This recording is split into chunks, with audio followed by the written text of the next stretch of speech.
오늘은 사회과학 연구소 2차 콜로퀴움으로 미컴과의 조윤식 교수님 모시고 인공지능 기반 미디어 기술 활용과 전략 커뮤니케이션이라는 주제에 대해서 발표를 듣겠습니다. 질문 주제가 될 것 같습니다. 감사합니다.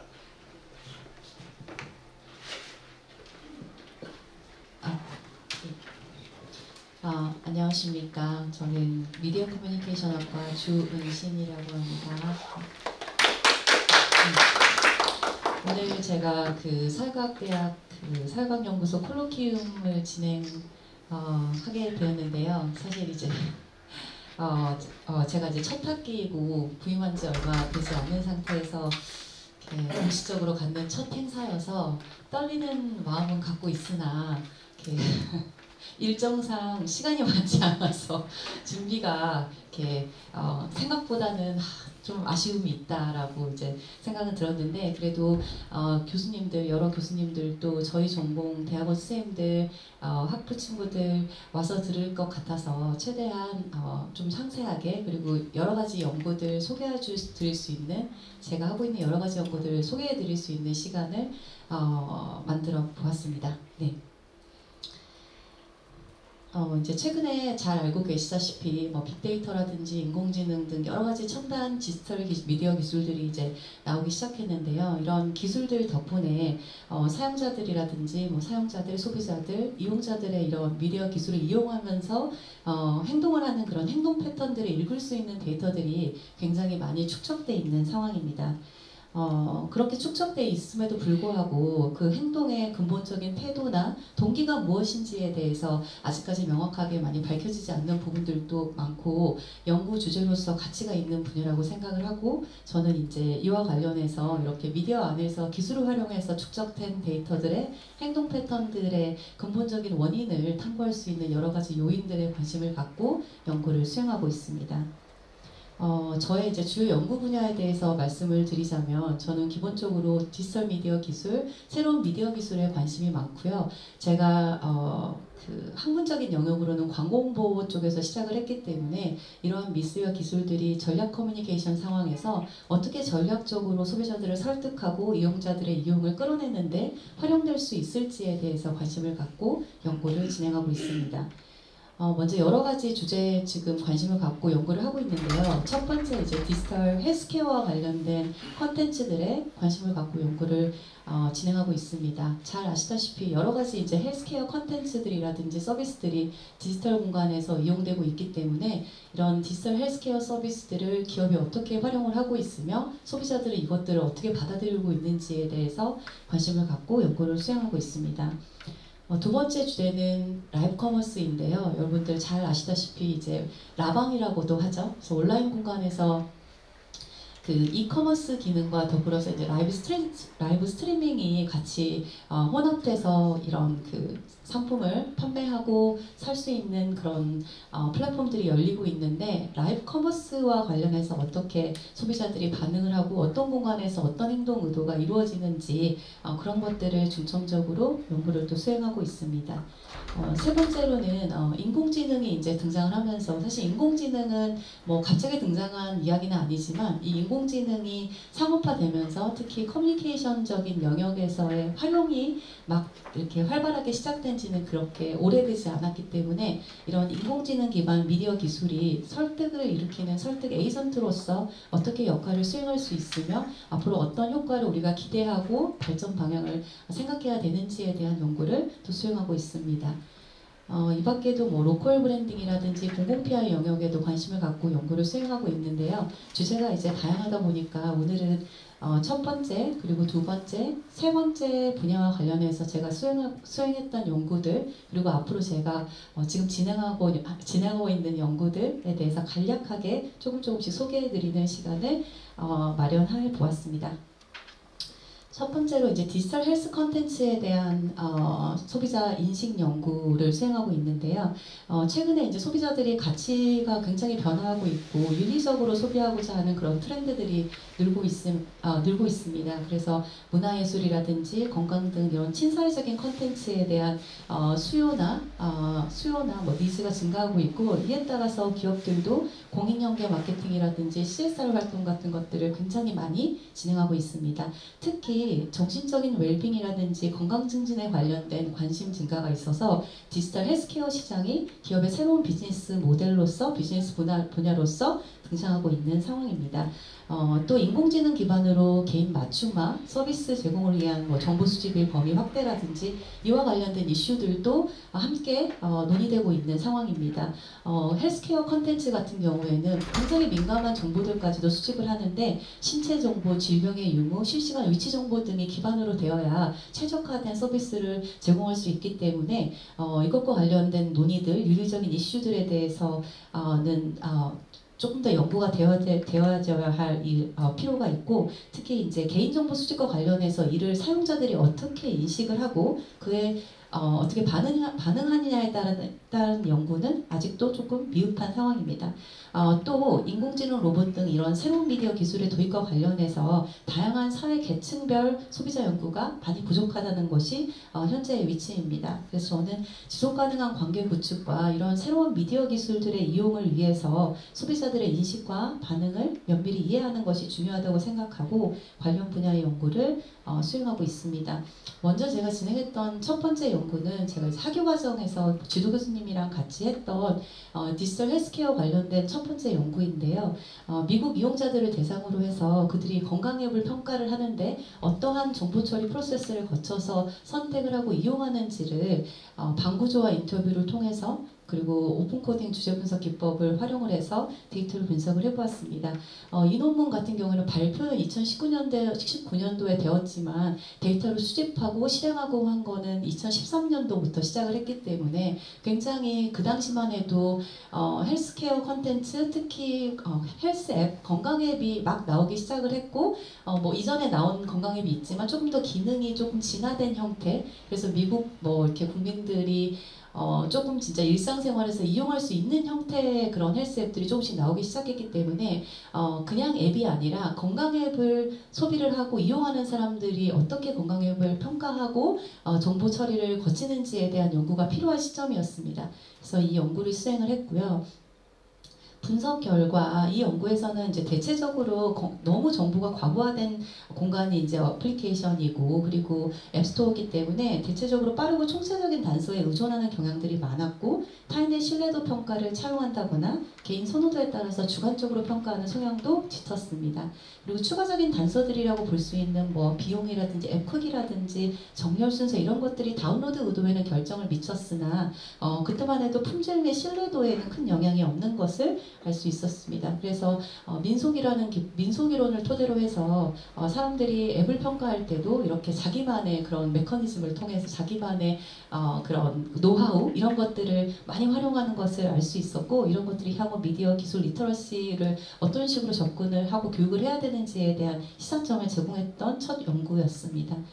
팔로우업 스터디로 이제 진행했던 연구는 이것도 방구조와 인터뷰를 실시한 연구인데요. 건강 앱을 평가하는 과정에서 살펴봤더니 앱을 제공을 하고 앱을 개발하는 주체들이 굉장히 다양하고 특히 상업적인 주체들이 있는데 그런 것들에 대해서 사용자들이 많이 인지하지 못하고 있고, 그냥 무료면 사용을 하거나 무료면 좋다라는 인식들이 좀 있었기 때문에 후원 기관이라든지 뭔가 프로모션을 한 의도를 지니고 있는 것에 대해서 얼마만큼의 리터러시 수준이 가지고 있는지에 대해서 조금 살펴봐야겠다고 생각을 하고 팔로우업 연구를 수행을 했습니다. 그래서 뭐 사용자들 같은 경우에는 기업이 제공하는 앱 같은 경우에는 엔터테인먼트 기능들이 뛰어나다고 생각을 했고, 물론 프로모션이라든지 자기 PR 홍보, 뭐 광고성 컨텐츠들이 있으나 높은 품질성이 있기 때문에 조금 희생을 해도 뭐 괜찮다라는 생각을 하는 것을 알 수 있었습니다. 그리고 비영리 정부기관 앱 같은 경우에는 교육 및 기관 홍보로 활용되기 때문에 품질이 낮으나 신뢰성은 또 높았다, 이런 반응들이 많았고요. 개인정보 보호를 위해서는 어떤 행동들을 하느냐 봤더니 디지털 신원을 차용을 한다든지 뭐 대체 아이디라든지 뭐 잘 안 사용하는 그런 이메일을 적어낸다라든지 뭐 했지만 일부 사람들은 또 고품질의 무료로 제공되는 기업의 제일 뭐 대표적인 게 나이키 러닝 같은 그런 마이 피트니스 팔이 이제 그때는 되게 유명한 앱이었는데 뭐 그런 앱을 사용을 하기 위해서는 기꺼이 내 정보를 주겠다라고 하는 사람들도 있었고 이게 나만 피한다고 되는 게 아니라 운명론적으로 우리는 이 시대에서 이런 어플리케이션을 사용을 하려면 피할 수 없는 트렌드이기 때문에 뭐 정부 앱이나 이런 것들은 내가 말 안 해도 그들이 다 알고 있는데 내가 숨기는 게 뭐 되겠냐 뭐 이런 운명론적인 태도를 취하는 사람들도 있었습니다. 그래서 전반적으로 미국이 우리나라에 비해서는 프라이버시에 대한 그런 인식 수준이 높았음에도 불구하고 프라이버시가 어떤 식으로 노출되고 개인정보가 어떤 식으로 활용되는지에 대한 인식은 다소 부족함을 알 수 있었습니다. 그래서 이런 것들을 토대로 해서 기존의 뭐 이론적인 설명 범위를 확장한다거나 조직의 홍보 전략이라든지 개인 데이터 보호 정책의 방향성이라든지 이런 것들을 제공할 수 있는 발판을 마련했습니다.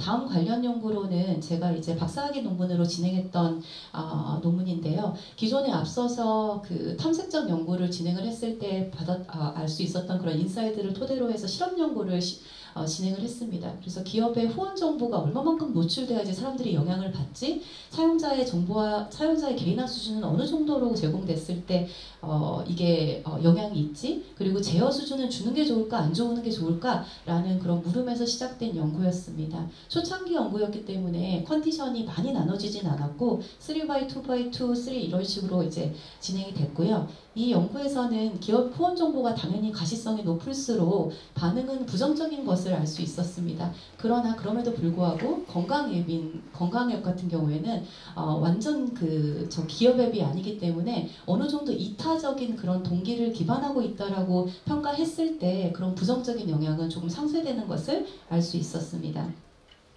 그리고 개인화나 사용자 제어 수준에 있음과 없음에 따른 직접적인 영향은 없었으나 가시성이 높아졌을 때는 간접적인 영향이 있는 것을 알 수 있었고요. 이런 것들이 이제 정보 가치를 평가를 할 때 사람들마다 개인별로 상이할 수 있고 그리고 습관적으로 정보 공유 행위를 하는 영향들이 있기 때문에 내가 개인화 서비스를 받기 위해서 뭐 이제 개인화 수준 같은 경우에는 옵션을 줘서 뭐 이렇게 사용자 제어 수준 같은 경우에는 옵션을 뭐 이렇게 제어를 너가 할래? 하지 않을래? 너 의도대로 바꿀래? 바꿀 수 없는 상황 이렇게 나눠서 줬고요. 개인화 수준 같은 경우에는 더 많은 정보를 물어본다든지 이제 이런 식으로 조작을 했는데 사람마다 나 혈액형 정도는 알려줘도 큰 문제 없어라고 생각하는 사람이 있고 어떤 사람들은 내 혈액형을 감히? 뭐 이렇게 생각하는 사람들도 있었기 때문에 이런 습관적인 정보 공유 그리고 정보마다 개인적으로 가치를 두는 것들의 인식의 차이가 있어서 직접적인 영향은 없었던 게 아닌가라는 해석을 했습니다. 그래서 관련해서 팔로업 스터디가 필요한 분야이기도 합니다. 박사학위 논문을 토대로 해서 그 이타적인 그 후원 동기에 대한 귀속 영향, 귀속 이론을 토대로 해서 후원 동기에 대한 그 매개 효과만을 토대로 해서 이제 논문이 발표될 예정입니다. 또 관련해서 진행한 연구 같은 경우에는 어플리케이션을 사용을 할 때 사람들이 기업에서 만든 어플리케이션을 사용을 할 때 이 어플리케이션 자체의 관여도 수준 그러니까 자기의 건강을 염려하는 수준에 따라서 앱 품질과 더불어서 다운로드 의도에 영향을 미친다 라는 이런 연구도 수행을 하였고요.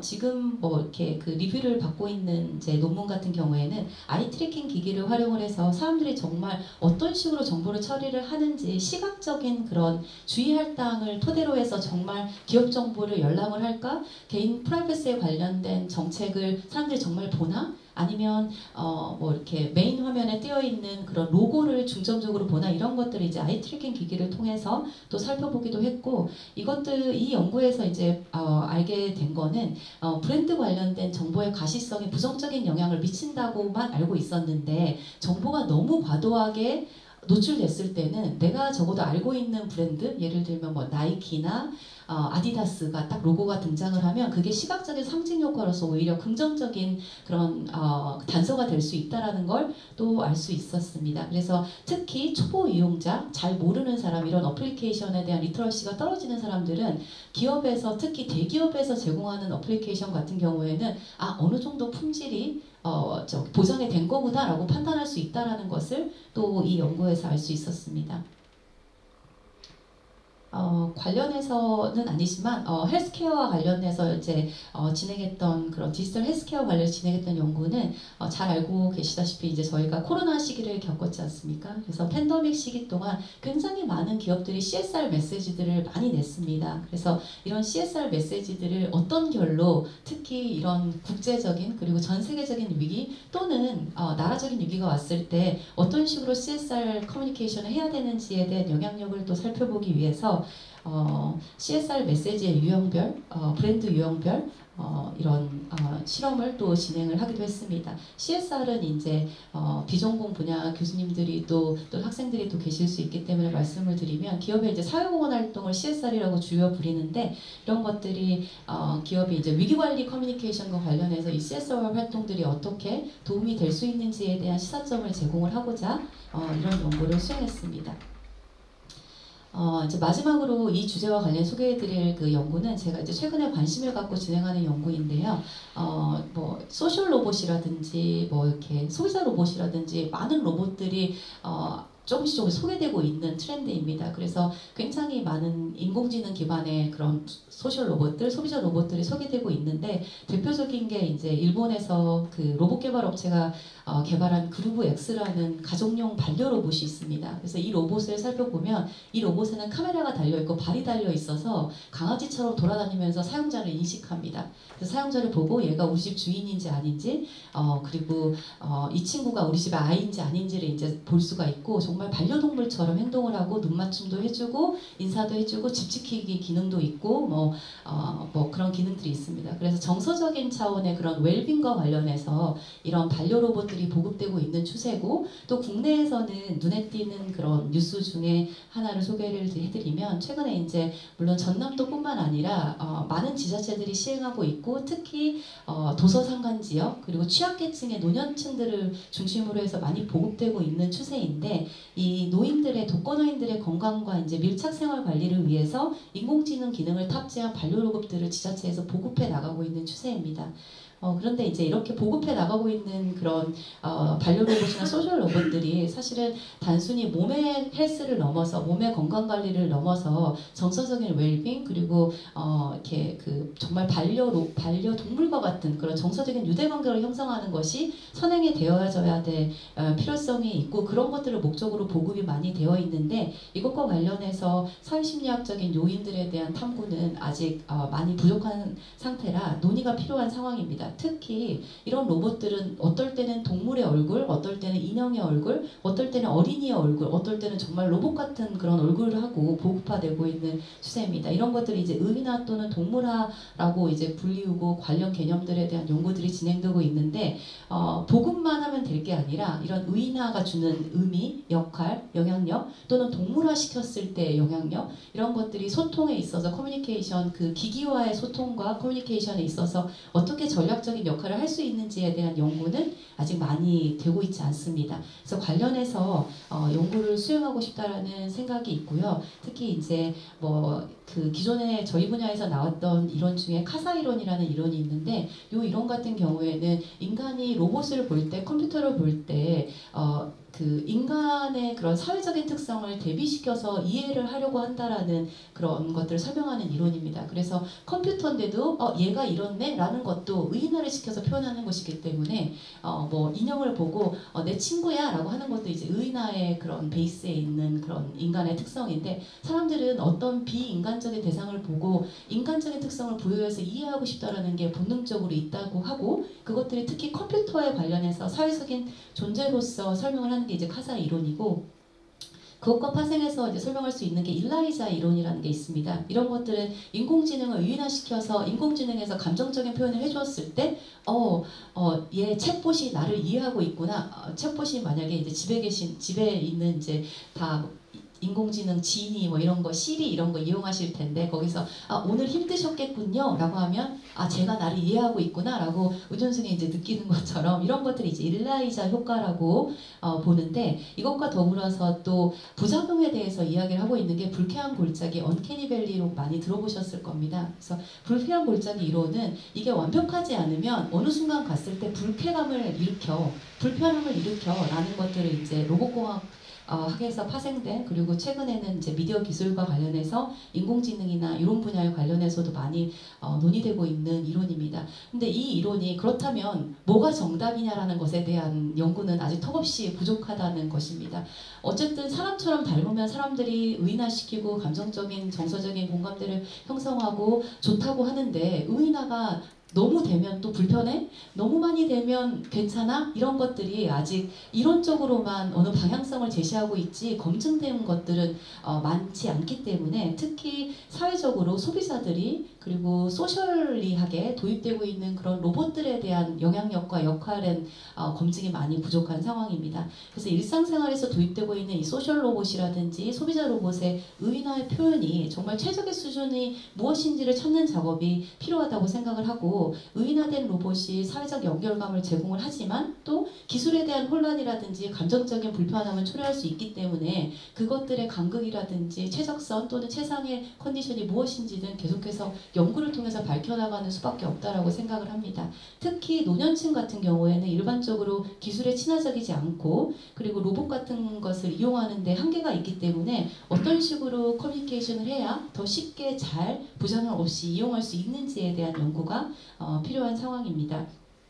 최근에 이제 제가 들었던 생각은 뭔가 이렇게 인형이라든지 뭐 이렇게 반려 로봇 같이 뭐 이렇게 동물 모양도 있겠지만 자기 손자의 얼굴, 손주의 얼굴 또는 어린이의 얼굴을 이용한 목적이 있을 것이기 때문에 그런 특정한 개체, 살아있는 개체 또는 가상의 개체를 투영시켰을 때의 효과도 분명 다를 것이라고 생각이 들고, 또 노년층 같은 경우에는 너무 첨단화된 그런 기술들을 제공해주는 것보다 어떻게 보면 단순화된 기능을 제공해주는 게 긍정적인 효과, 정서적인 공감대 유발, 나랑 비슷하다라는 생각들을 조금 더 갖게 하지 않을까라는 생각이 들어서 이런 것들은 순차적으로 연구를 통해서 밝혀나가고 싶습니다. 두 번째로 이제 소개해드릴 주제는 라이브 커머스인데요. 팬데믹 때문에 이제 안 그래도 온라인 쇼핑들이 기술 발전으로 많이 늘어나고 있는데 라이브 커머스가 더 성행을 하게 되었고, 그리고 라이브 스트리밍 기술이 전자상거래나 요즘은 이제 소셜미디어라 만나면서 유튜브에서도 라이브 커머스, 페이스북에서 라이브 커머스, 틱톡에서도 물건을 파는 이런 현상들을 뭐 어렵지 않게 볼 수 있습니다. 근데 이런 현상들에 대한 연구와 논의를 할 때 라이브 커머스만의 특징이 무엇인지, 기존 이커머스나 또는 소셜미디어 또는 뭐 이렇게 기존의 온라인 플랫폼들이 커뮤니케이션 베이스에 아니면 네트워크 베이스의 플랫폼들이 가지고 있지 않는 그런 특징들이 혼합된 형태가 도대체 어떤 시너지를 낼 수 있는지에 대한 연구는 많이 진행되고 있지만 아직도 많은 연구들을 수행할 수 있는 분야라고 생각이 듭니다. 그래서 뭐 소비자 중심, 플랫폼 기술의 어포이런스, 콘텐츠의 품질, 브랜드 특성, 이런 여러 가지 핵심 요소들이 어떻게 적절히 고려돼야 대한 연구를 수행을 하고 있고요. 소비자의 만족감이나 참여, 뭐 행동 의도에 영향을 미치는 전체 심리적인 그런 메커니즘적인 접근으로 현상을 해석하고자 연구를 수행했습니다. 그래서 제가 이제 진행했던 첫 번째 라이브 커머스 관련 연구를 이제 소개를 해드리면 이제 상호작용성이라는 게 라이브 커머스의 핵심적인 그런 이렇게 요인이라고 볼 수 있는데요. 이 상호작용성이, 그래서 상호작용이면 좋고 투웨이면 좋고 서로 소통할 수 있으면 좋은데 이게 왜 좋은지에 대한 그런 어떻게 영향을 미치는지에 대한 연구가 많이 없다고 생각을 하고, 상호작용성이 좋은 이유는 사람들이 시청을 하면서 좀 더 몰입할 수 있는 환경을 제공을 해주고, 몰입을 했을 때 줄 수 있는 효과는 그 컨텐츠에 대한 질을 평가하거나 그걸 인식하는데 더 용이하게 작용하기 때문에 몰입이 중요하고, 그로 인해서 구매 의도까지 이끌어낸다라는 연구를 진행을 했고, 구조적으로 연구 모델링을 해서 연구를 발표했습니다.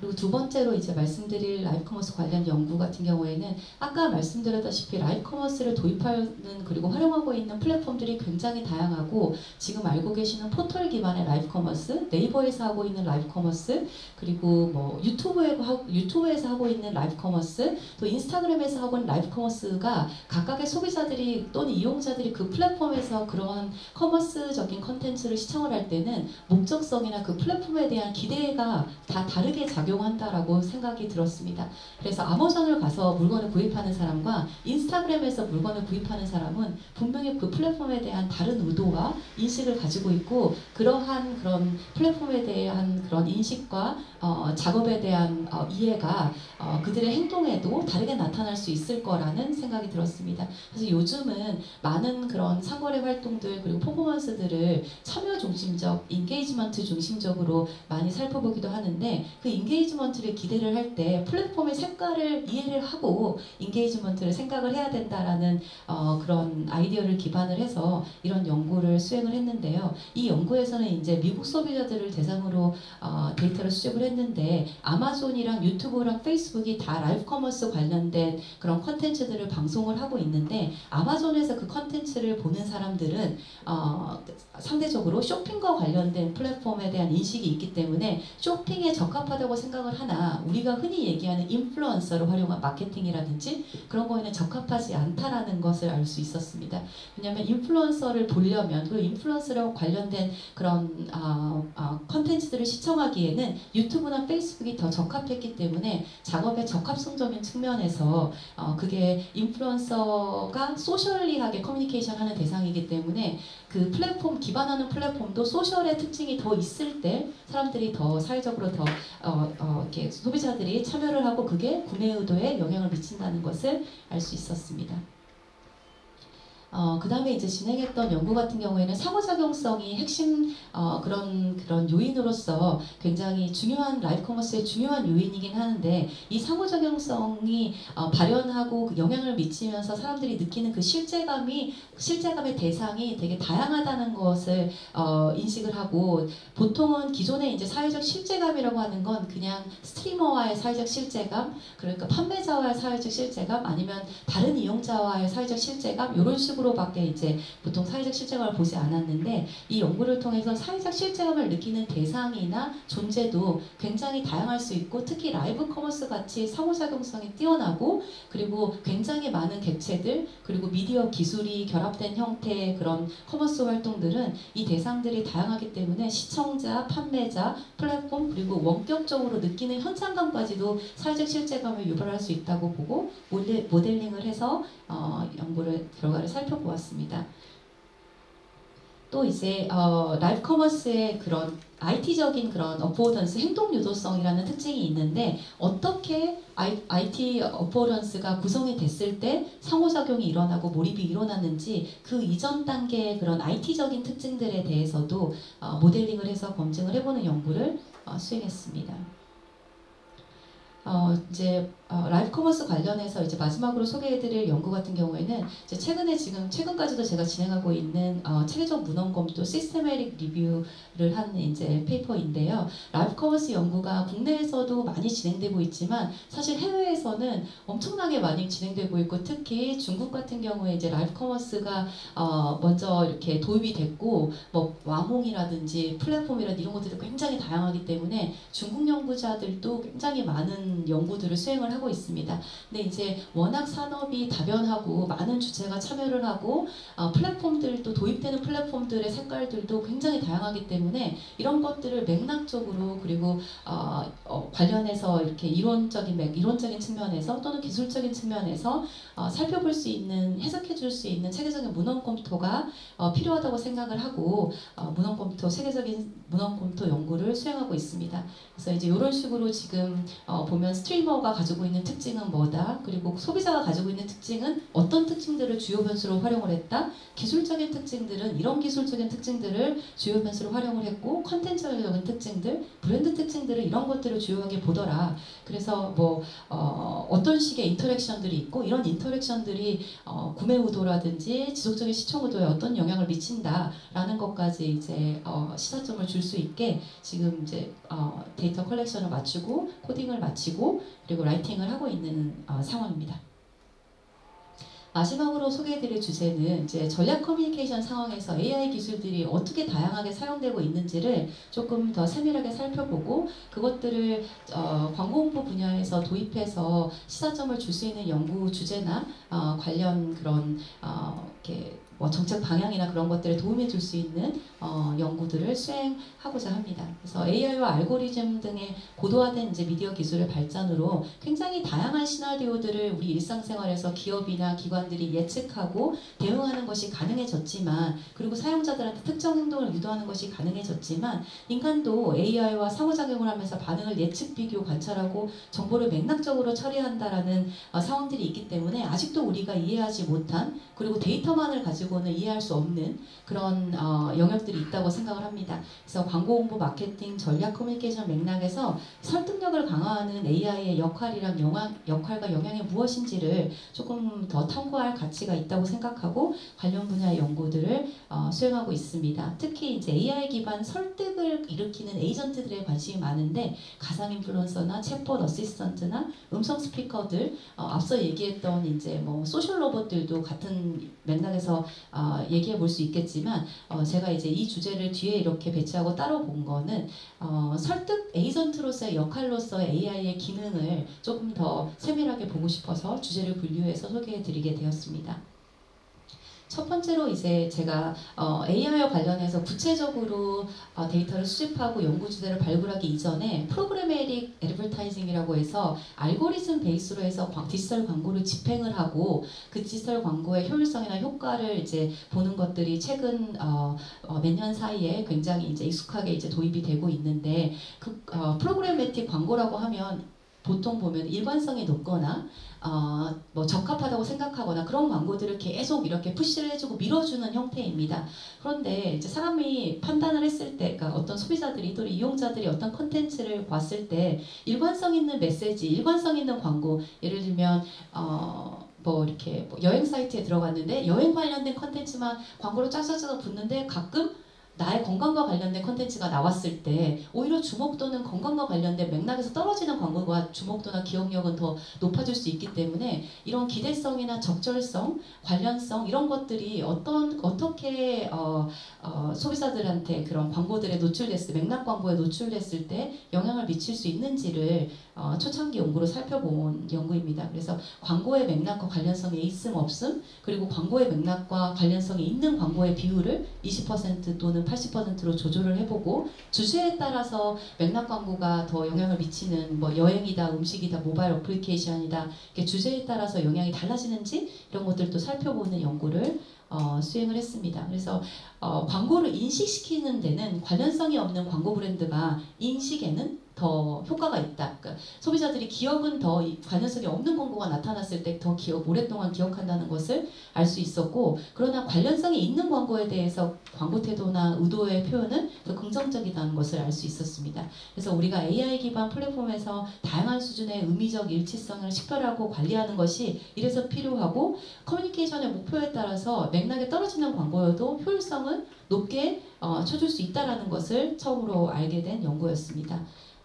관련해서 이제 후속 연구를 현재 진행하고 있는 연구인데요. 구글에 들어가 보시면 구글에서 알고리즘으로 쇼핑의 리스트를 이렇게 보여주는 그런 기능이 있습니다. 그래서 검색 광고 형태가 되기도 하고, 뭐 우리나라에서는 네이버 같은 경우에는 파워링크 형식으로 나오지만, 구글은 이제 구글이 그 포털 사이트 기능은 우리나라랑 인터페이스를 구현하는 방식이 다르기 때문에 뭐 바이 뉴 랩탑 이렇게 치면은 구글 쇼핑이라는 섹션으로 넘어가면서 쇼핑에 적합한 인터페이스 형태로 나옵니다. 근데 이제 이런 것들이 알고리즘을 기반으로 해서 뭐 바이 뉴 랩탑도 있을 수 있지만, 뭐 바이 브라운 뭐 이렇게 데스크 이러면 이제 갈색 그 책상들이 쫙쫙쫙쫙 나오는데, 이게 이제 알고리즘을 기반으로 해서 소비자들한테 이제 제공되는 옵션입니다. 근데 이런 그런 옵션들이 있는데, 이 알고리즘과 관련된 효과를 측정을 할 때 아까 이제 관련성이랑 기대성 그리고 맥락성 일치성이라는 그런 말씀을 해드렸는데, 알고리즘을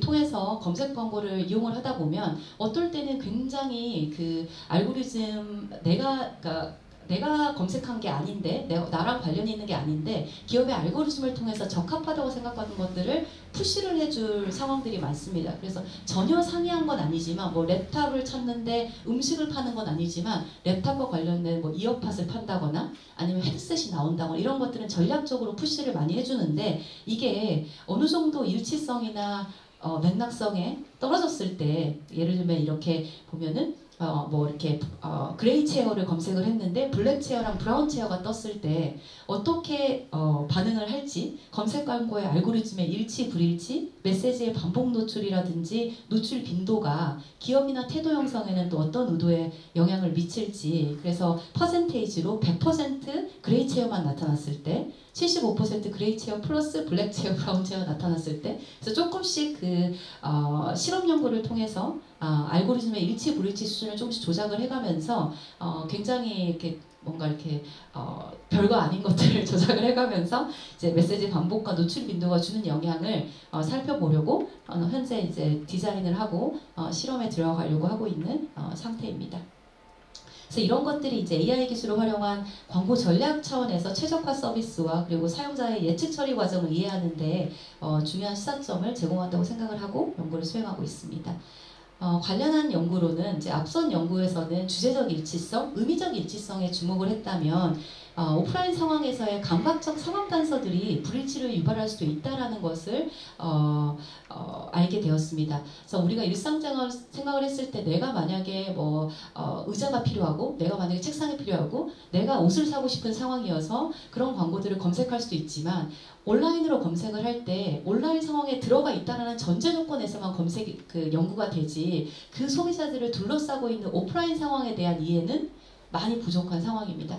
그래서 그 오프라인 상황에 대한 이해를 이해하기 위해서 이제 기본적으로 생각하고 있는 베이스 이론이 예측 처리 이론이라는 그 인지과학과 관련된 이론이 있는데 이제 제가 많이 잘 알진 못하지만 예측 처리 이론 같은 경우는 인간의 행동 자체가 단순한 그냥 반응이 아니라 그 시뮬레이션이나 스티뮬리를 보여주면 반응하는 그런 단편적인 핑퐁이 아니라 생태 체계의 일부라고 보고 환경적인 부분에 또는 행동의 맥락화적인 부분에 굉장히 영향을 많이 받는다는 것을 이렇게 프레임워크로 그러니까 이렇게 이론으로서 이렇게 뒷받침해 줄 수 있는 이론을 찾아서 이 이론을 베이스로 해서 이게 이제 커뮤니케이션 쪽 이론은 아니지만 커뮤니케이션 영역에서도 AI와 알고리즘 발전 그리고 사용자의 실제 위치, 사회적 상황, 시간들에 따라서 사람들이 이것들을 능동적으로 받아들이고 더 이렇게 맥락화해서 받아들이지 않는다라는 예측이 예측을 할 수 있을 것 같다라는 생각이 들었습니다. 그래서 기존에는 온라인에서 쇼핑하는데 그 사람이 지금 잠을 자고 있는지 일어나 있는지를 어떻게 알아? 그런 것들이 연구하는 게 불가능했지만 AI와 알고리즘 그리고 데이터를 수집하면서 이 사람이 집에 있는지 학교에 있는지 공부하는지를 어느 정도 맥락화해서 판단할 수 있기 때문에 그런 것들이 조금 더 연구가 되어진다면 조금 더 타겟팅이 높은 그리고 효율성이 높은 예측 처리 시스템을 구축할 수 있다라고 생각을 해서 뭐 이렇게 신체적인 그런 위치, 그래서 이제 여기 예시 같은 경우에는 학생들을 대상으로 해서 미국에 있는 이제 학생들 대상으로 해서 실험 연구를 진행할 예정이어서 학생들을 대상으로 해서 이 학생이 학교에 있는지 체육관에 있는지 도서관에 있는지에 따라서 이 학생의 메시지를 받아들이는 태도나 쇼핑을 하려고 하는 의도 자체가 달라질 수 있고 그리고 사회적인 위치, 친구랑 같이 있는지 집에 혼자 있는지 혼자 넷플릭스를 보는지에 따라서 또 달라질 수 있고 그리고 아침인지 점심인지 저녁인지에 따라서 달라질 수 있기 때문에 이런 맥락적인 적절성, 연관성들이 하나의 무드로서 행동의 맥락화로서 AI의 그런 설득 효과에도 영향을 미칠 것이라고 보고 관련 연구를 탐색해 나갈 예정입니다. 그리고 이제 가상 인플루언서 연구도 진행한 연구들이 있는데요. 가상 인플루언서는 이제 virtual 인플루언서라고 부르기도 하고 많이 보시는 그 가상 모델들을 인플루언서 형태로 이렇게 구체화시킨 게 이게 형상화시킨 게 이제 가상 인플루언서인데 이 가상 인플루언서를 얼마만큼 의인화한 것이 이런 가상 인플루언서의 매력성이나 브랜드 애착, 뭐 준사회적 상호작용 이런 태도에 영향을 어떻게 미치는지에 대해서 연구를 보기도 했고 가상 인플루언서 또는 인간이 어떤 제품군에 붙여줬을 때 더 적합한지 예를 들면 가상 인플루언서 같은 경우에는 일반적으로 우리가 인간이 얘기했을 때 더 설득력이 높지 라고 생각을 한다면 인간이 어떤 제품군에서는 가상 인플루언서랑 인간이랑 가성비가 별로 차이가 안 난다고 한다면 비싼 인플루언서를 살아있는 인플루언서를 쓸 필요가 없지 않겠습니까? 그래서 그런 부분들을 이제 제품의 유형별로 한번 살펴보았는데 실용적인 제품군, 그러니까 백팩이라든지 이런 마이크라든지 컴퓨터라든지 이런 것들은 굉장히 실용적인 제품군이고 정보 전달성이 목적이 높은 제품군들 그런 것들을 요하는 제품군들 같은 경우에 인간이나 가상 인플루언서나 그렇게 큰 차이가 없었으나 크락적인 제품군 특히 코스메틱 프로덕트 같은 메이크업 프로덕트나 아이스크림이나 먹는 거라든지 음식이라든지 이런 거 같은 경우에는 가상 인플루언서 자체가 감정이 없는 존재이기 때문에 소비자 입장에서는 진정성을 덜 있게 인식한다는 것을 알 수 있었습니다. 그래서 가상 인플루언서를 요즘에 메이크업이나 뭐 이렇게 뷰티 제품에서 많이 활용을 하는데 그런 부분에서 좀 진정성에 대한 그런 논의가 필요하다는 거 인사이드를 주려고 했습니다. 그리고 이제 가상 인플루언서의 그런 그 감정 표현 관련해서도 미소가 있고 없고도 살펴보면서 사람의 그런 인간스러움의 특징, 웃음이 줄 수 있는 그런 매력도나 사회작용, 준사회작용 정도 그리고 그걸로 인한 효과들 그런 것들을 살펴보는 연구를 진행하기도 하였고 가상 인플루언서가 사실은 카툰을 베이스로 한 가상 인플루언서도 있기 때문에 인간을 닮아서 어색하다고 느끼는 거야? 아니면 조금 귀여운 애니메이션 같은 건 조금 더 낫나? 이런 이제 차원의 비교 연구도 진행을 해보았고 이런 의의나 인식이 사실 인간이 좀 더 긍정적으로 평가를 하긴 하지 인간에 대해서 실존한 인간에 대해서 더 긍정적으로 평가를 하긴 하지만 개인차가 있다는 것을 알 수 있는 연구였습니다. 그 개인차의 정도는 기술을 인식하는 정도, 기술에 거부감이 없는 정도 이런 것들을 평상시에 어떤 비인간 대상에 대해서 의인화를 하는 정도가 성향이 짙은 사람들이 있는데 뭐 특히 이제 그냥 스테레오타입적으로 얘기를 하면 남자보다는 여자가 자기 물건에 얘가 이랬다, 이 친구가 이랬다라는 표현들을 자주 쓰는 것처럼 그런 개인차에 따른 조절 효과가 있다라는 것을 알 수 있는 연구였습니다.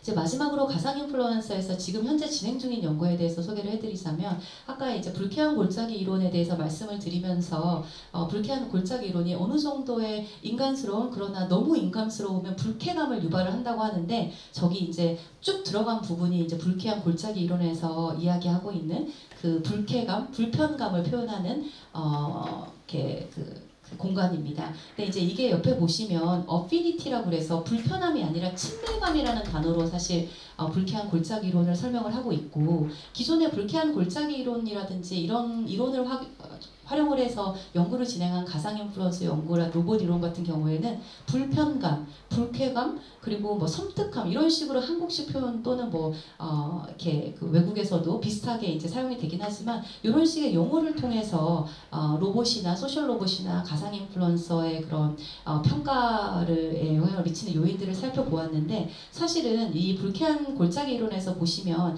옆에가 친밀감이라는 잣대로 돼 있지 불편감이라는 잣대로 돼 있지 않는데 이게 인간의 닮음 정도에 따라서 친밀하게 느끼냐, 친밀하게 느끼지 않냐가 원래 지표에서는 이제 지향하는 그 방향성 설명하고 싶은 그런 영역입니다. 그 친밀감은 우리가 평상시에 뭐 알고 있는 뭐 그런 것, 인간이라면 또는 인간과 닮은 정도에 대해서 느껴지는 그런 익숙함 정도를 이제 친밀감이라고 보는데 기존의 언캐니밸리 이론에서 설명한 그런 이 불쾌한 골짜기 이론의 그 골짜기는 불편함만을 가지고 설명되는 부분들이 많아서 이것만 가지고 설명될 수 없다. 그리고 불편함을 가지고 불편하냐, 불편하지 않냐라고 얘기만 한다면 왜 불편한지, 뭐 때문에 불편한지에 대한 그런 근본적인 원인들은 파악할 수 없기 때문에 그런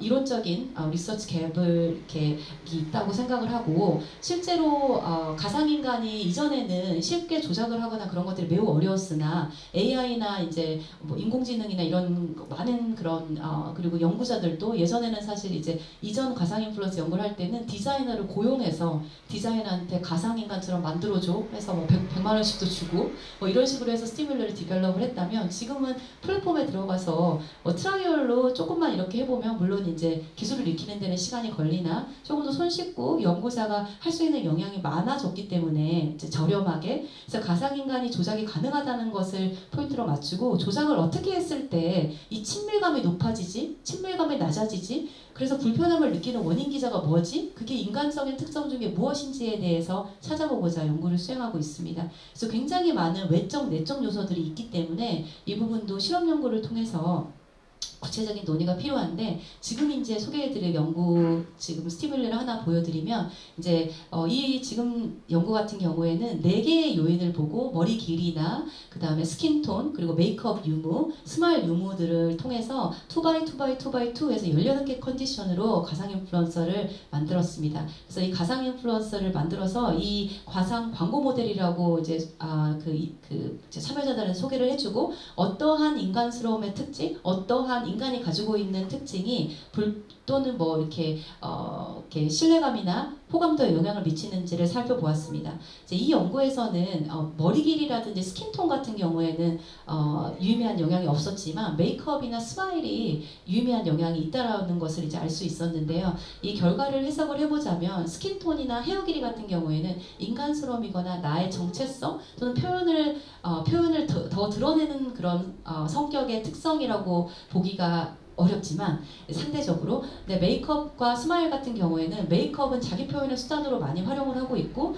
웃고 웃지 않고는 가장 기본적인 인간스러움과 정서적인 공감과 표현의 기초적인 그런 특성이기 때문에 이렇게 조금 더 인간이 가지고 있는 그리고 정서적인 표현, 감정 표현, 자기 표현들이 더 들어간 특성에 사람들이 더 영향을 받는다라는 것을 알 수 있었습니다. 그리고 개인적인 차도 있었는데 이제 어그리어블니스라는 특징이 있는데 이거는 우호성 자체인데 개인차에 따라서 또 똑같은 인플루언서를 보여주고 똑같은 그런 조작 변이들을 보여줘도 어떤 사람들은 어떤 새로운 기술이나 아니면 설문에 대한 우호성이라든지 뭐 이런 게 있음에 따라서 태도나 이런 것들도 달라질 수 있다는 것을 알게 된 결과였습니다. 그래서 이런 상호작용 효과들을 관련 연구를 통해서 계속해서 밝혀나갈 그 계획이고요.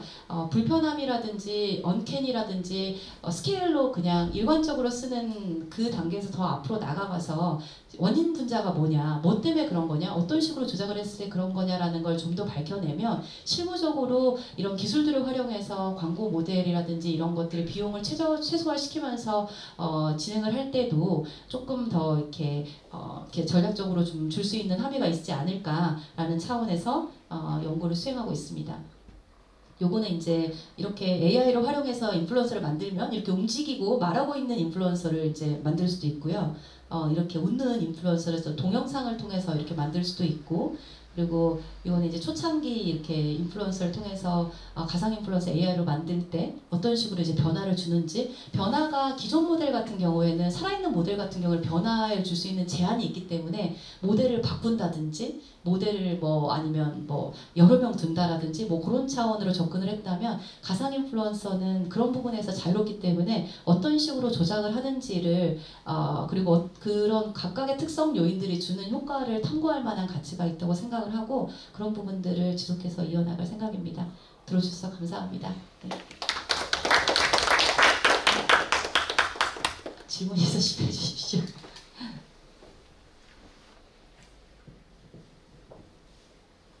저는 아무래도 네. 제가 행정학과거든요. 네. 그래서 저희 과랑 관련될 수 있는 연구가 뭐가 있을까 하면서 들었을 거 아니에요. 네네. 근데 아까 그 노인 상대하는 반려 뭐 인형? 손주무용 인형? 이런 것들이 굳이 연결을 시키지 않는 저희 과랑 관련이 있을 것 같은데 어떤 내용이 거기에 담겨있고 또 상호작용도 가능한지 뭐 지금은 거의 시작 단계인 것 같긴 한데 만약 그게 그 노인 건강 유지나 독거노인 뭐 고독사 이런 데에 도움이 될 수 있다면 굉장히 뭐 행정 비용도 많이 아낄 수 있고 그럴 것 같거든요.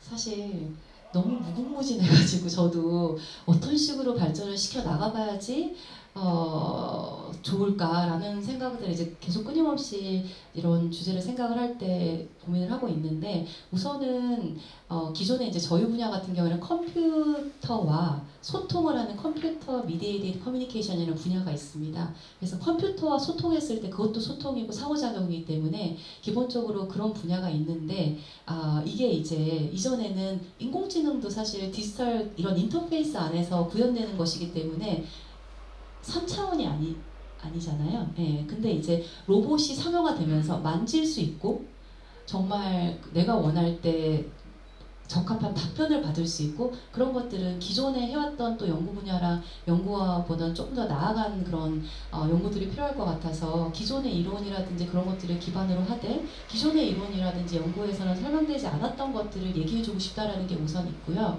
두 번째로는 제가 이제 이거는 이제 다 전남대에 계시니까 말씀을 드리면 제가 전남대에서 잘할 수 있는 연구가 뭐가 있을까 이런 생각들을 조금 해봤습니다. 예, 그리고 전남대만의 특징을 조금 살릴 수 있고 조금 이렇게 앞으로 발전할 수 있고 학교와 이렇게 시너지를 낼 수 있는 그런 연구 분야가 뭐가 있을까라고 생각을 해봤을 때 사실 이제 수도권에 계시는 교수님들은 독거노인층이라든지 섬이라든지 도시라든지 농촌 지역이라든지 이런 부분에 가서 그런 노인분들을 직접 접하시고 그런 것들이 어떻게 이용되고 있고 그것들을 실질적으로 눈으로 보고 데이터를 수집하실 수 있는데 한계가 있다는 생각이 들었습니다.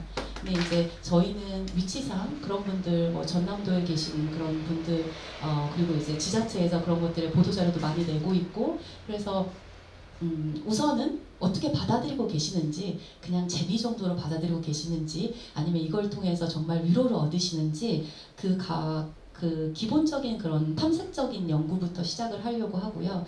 그걸 토대로 해서 기존의 이론에서 또는 기존의 챗봇이나 디지털 인터페이스 공간 안에서 다뤄졌던 요인들이 이외에 뭔가가 나타날 거라고 생각을 하고 그게 이제 만질 수 있고 소통할 수 있다라는 점에서 그리고 우리 집에 있고 어렵지 않고 뭐 이런 것들이 줄 수 있는 뭐 그런 게 있다고 생각을 해서 관련 연구를 제 생각을 하고 있고 그렇다면 이제 지자체에 가서 말을 해야겠죠. 나 데이터를 수집하고 싶다.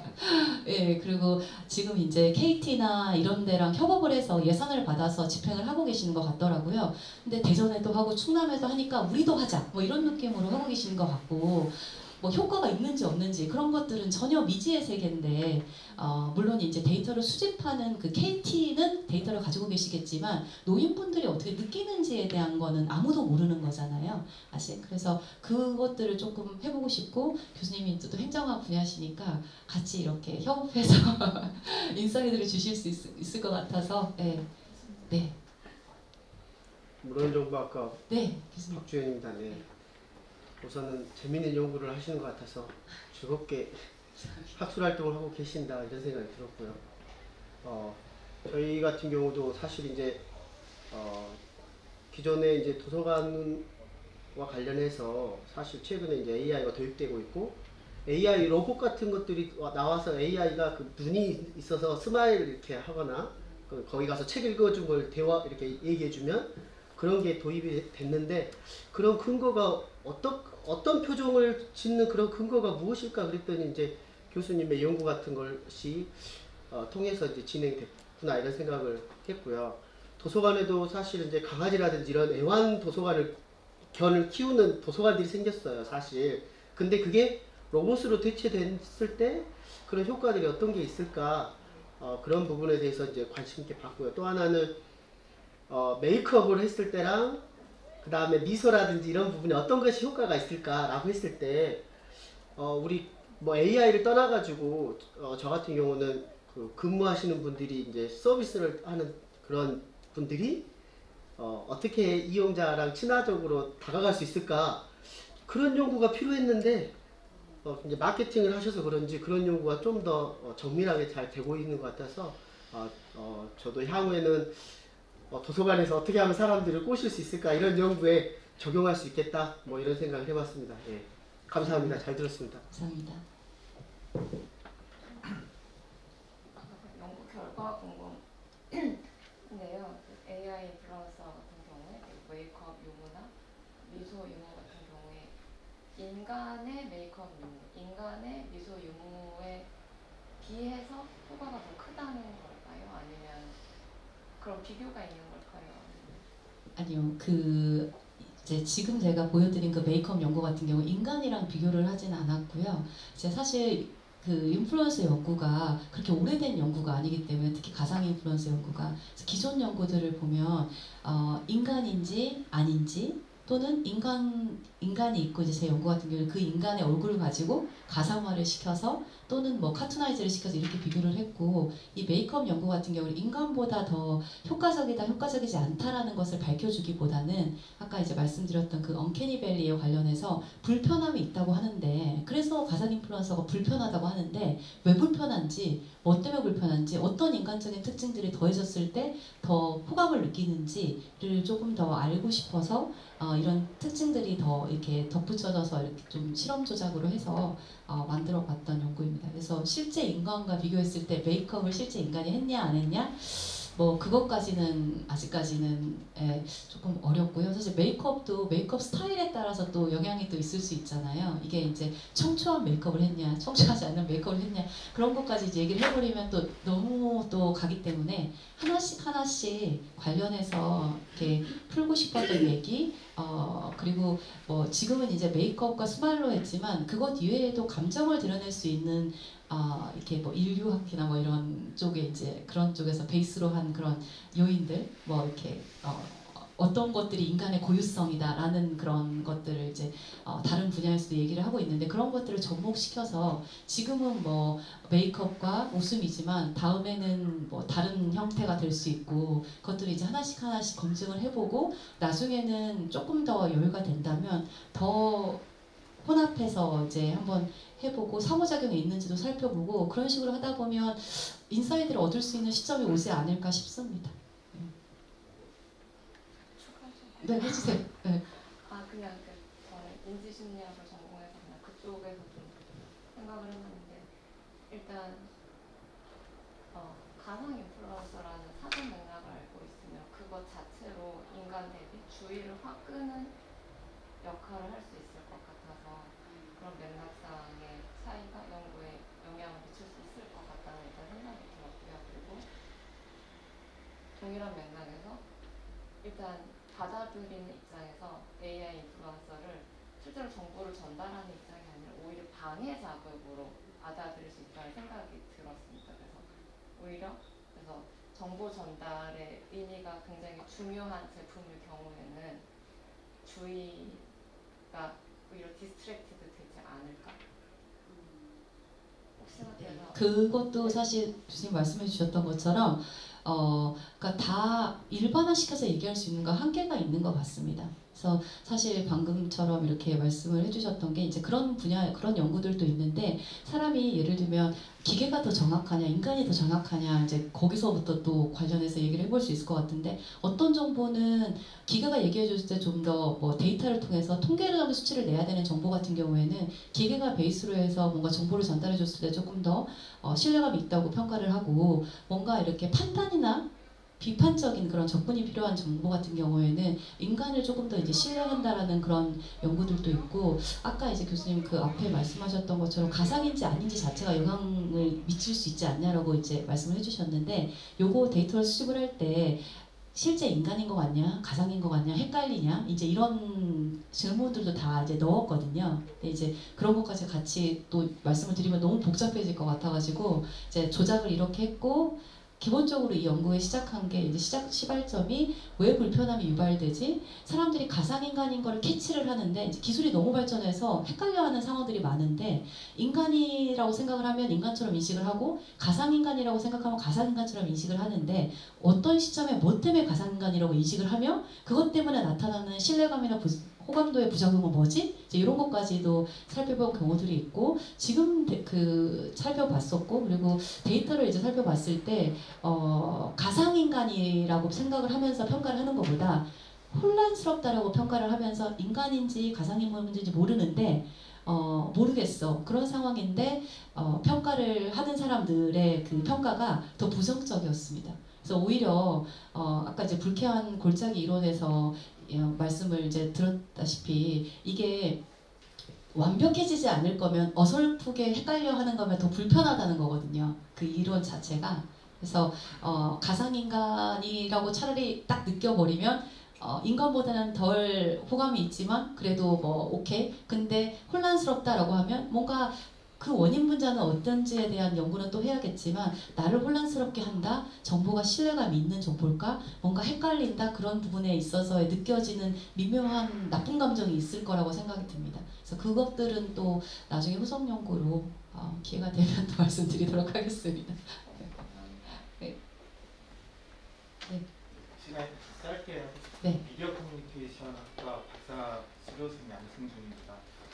먼저 저는 AI 커뮤니케이션 연구 전략이라고 해서 반복론이나 네트워크 분석 같은 이런 건 줄 알고 왔는데 이렇게도 연구할 수 있구나 싶어서 아주 좀 큰 깨달음이었습니다.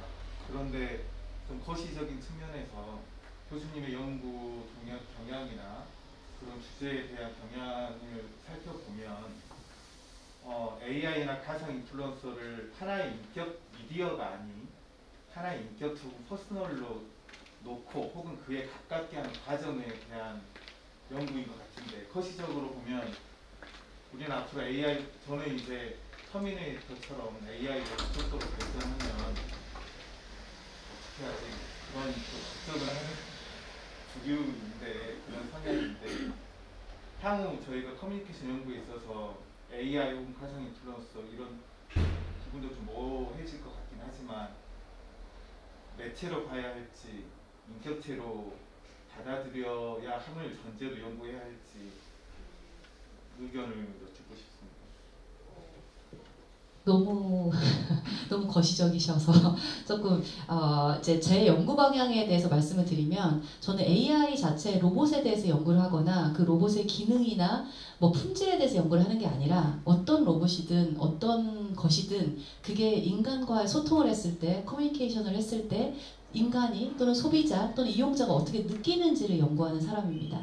그래서 AI 자체를 퍼스널로 보고 발전할 수 있을 만한 그런 상황들도 벌어날 수도 있고, 기술적으로 우리가 이용할 수 있는 것도 뭐 무궁무진하겠지만, 저는 사람을 연구하는 겁니다. AI를 어떻게 느끼는 새로운 기술들이 나타나고 이런 것들이 우리 분야에 도입이 됐을 때 잘 이용할 수 있는 방법이 뭐지? 사람들은 이것들을 어떻게 느끼지? 특정 사람들은 조금 소외되고 있진 않나? 부작용은 뭐지? 그래서 사람의 입장에서 소비자 연구를 하는 것이기 때문에 그렇게 생각해 주시면 감사하겠습니다.